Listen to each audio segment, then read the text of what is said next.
very good afternoon. Welcome to Citizen News in Brief. My name is Wycliffe Oran and it is the 15th day of September. The year is 2021. We start in the corridors of justice where the Anti-Corruption Court has found former Sports Cabinet Secretary Hassan Wario guilty of abuse of office over the 55 million shillings Rio-Olympics scandal. Chief Magistrate Elizabeth Juma, in her judgment, found that there was wastage of money resulting from late inclusion of people who are not part of the traveling team. The magistrate also found Team Kenya leader in the 2016 Rio-Olympics, Stephen Arap Soi, guilty in the scandal. She has acquitted ex-Principal Secretary Richard Kai for lack of sufficient evidence. Wario and Soi will be sentenced tomorrow. Let me look at the charge sheet. I've actually been because these charge sheets are many. I have written, but I still. The court finds that indeed there was wastage of money, people included, and that the budget for the games need to be tailored on the need. It is indeed true that the performance was good. The Kenya flag was flown on those gold medals that raised the bar of Kenya to #1 in Africa and 15 globally. However, if it can be done on a lesser expense, it will save the state some resources. Moving on now, Catholic bishops have opposed calls for the removal of IBC Chairman Wafula Chebukati and two other commissioners, that is Boya Molu and Abdi Guliye. During a briefing, the Kenya Conference of Catholic Bishops said this would derail the preparations for the next polls, even as they urge the commission to expedite the recruitment of the Chief Executive Officer, a position which has remained vacant since the exit of Ezra Chiloba. The religious leaders also expressed concern over the strained relations between President Uhuru Kenyatta and his deputy William Ruto, saying they were willing to intervene in the stalemate. There are already calls from a section of the political divide for replacement of the chairman of IEBC, Mr. Wafula Chebukati, and 3 of the old commissioners. The ongoing exchanges on the push to remove the IEBC chairman and the 3 other commissioners is unhealthy and risks derailing the process of holding free and fair general elections in 2022 August. Now that the IEBC is fully constituted, we urge the Commission to move with speed and put in place in good time the necessary systems and processes to ensure free and fair elections. It is an open and sad reality that the President and the Deputy President of the Republic of Kenya are not reading from the same script. The public exchanges that are being witnessed are dangerous for the prevailing peace and tranquility in the country and cannot be taken lightly. They are already creating anxiety among the people and have potential to ignite political violence if not addressed with immediate effect. Any politician who attends worship or mass must do so like any other worshipper, and no special consideration should be made for him or her to propagate his or her political agenda, nor address the congregation in places of worship. To some more politics, and leaders from Kirinyaga County have set aside their political differences ahead of the Mashujaa Day celebrations to be held on the 20th of next month. In a rare moment of unity, Kirinyaga Governor Anne Waiguru, Interior Principal Secretary Karanja Kibisho and Kirinyaga Woman Representative Wangui Ngirishi resolved to work together ahead of the President's visit of the county during the Mashujaa Day celebrations. Samogina reports on the political ceasefire in Kirinyaga County. The county's 3 leading political competitors came together in a rare show of solidarity. The trio have shelved their individual ambitions ahead of the October 20th Mashujaa Day celebrations being hosted in Kirinyaga County.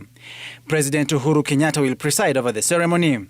everybody in Kirinyaga tumesema ya kwamba lazima aweke ambitions zake chini tuweze kumlaki rais wetu. And also to agree to put our best foot forward on the issue of portraying solidarity and unity and ensuring that we represent Kirinyaga people well.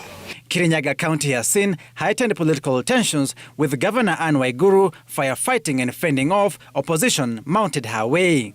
Waiguru faces stiff competition from Interior Principal Secretary Karanja Kibisho and Kirinyaga Woman Representative Wangu Ingirishi.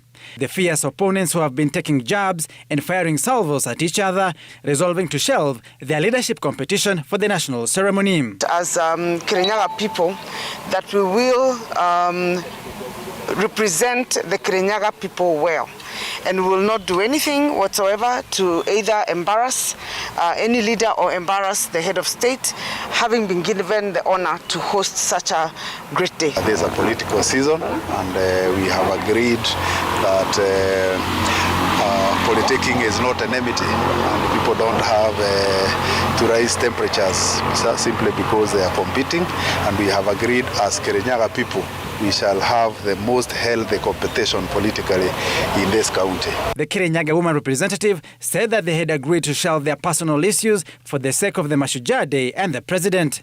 The leaders' meeting resolved to agitate for the needs of the people of Kirinyaga County. As is a tradition when he is visiting other counties for these national celebrations, leadership get together so that they can put their wish list, which they would present to His Excellency the President well before time. We were just discussing, because it comes during a time when it's also a political season, and we were very candid with each other. Despite the developments, we've also discussed matters political to ensure that that is also upheld. Whether a lull before a storm, it remains to be seen how long the fragile ceasefire will last. Samogina, Citizen TV, Nairobi. Let's now look at some reactions as far as the sudden fuel prices were increased yesterday by the EPRA. And Wiper Party leader Kalonzo Musyoka has decried that sudden increase in the pump prices, saying that nothing significant has happened to necessitate the hike. The Wiper leader says the increment will hurt already strained Kenyans because it will lead to the rise in prices of basic commodities. Kalonzo was addressing participants at the People Dialogue Festival in Nairobi.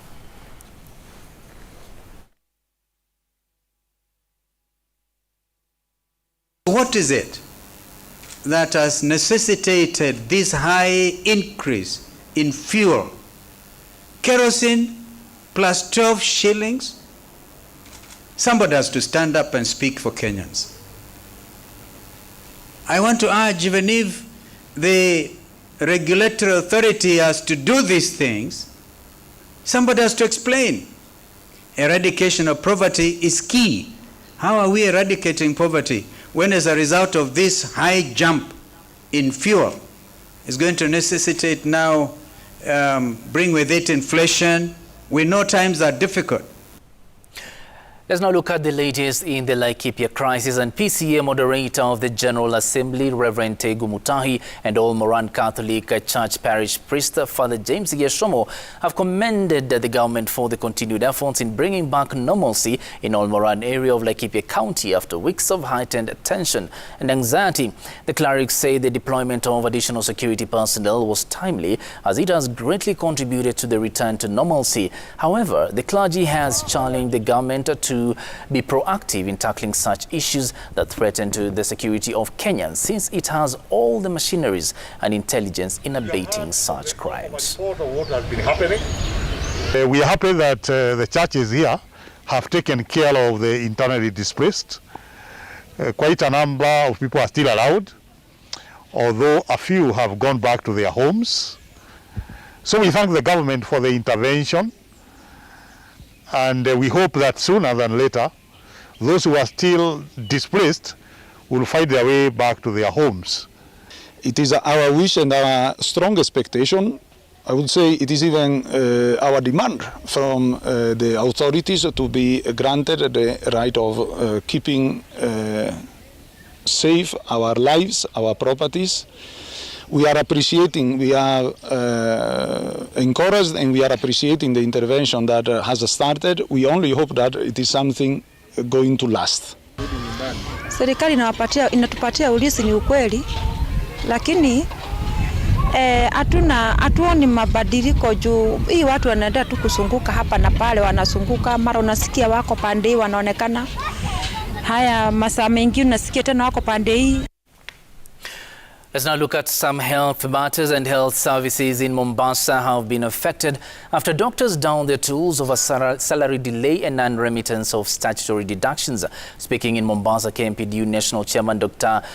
B. Mwachi said the county of Mombasa has continued to violate the return to work formula signed 7 months ago, and their efforts to resolve the stalemate in various meetings have proved futile. The doctors are blaming the county government of Mombasa for not responding to their grievances. They say they have not received their salaries for the last 2 months and statutory deductions have not been remitted for at least 7 months. August, the union will take the county government officials to court for breach of the return to work formula and non-remittance of statutory deductions and violation of employment and labor laws of Kenya. We can't go on working like this if we haven't got salaries for 3 months, and for 5 months we have not been paid our deductions, and for 1 year we do not have our NHIF, and we can't even access the own services that we offer ourselves. We can't afford.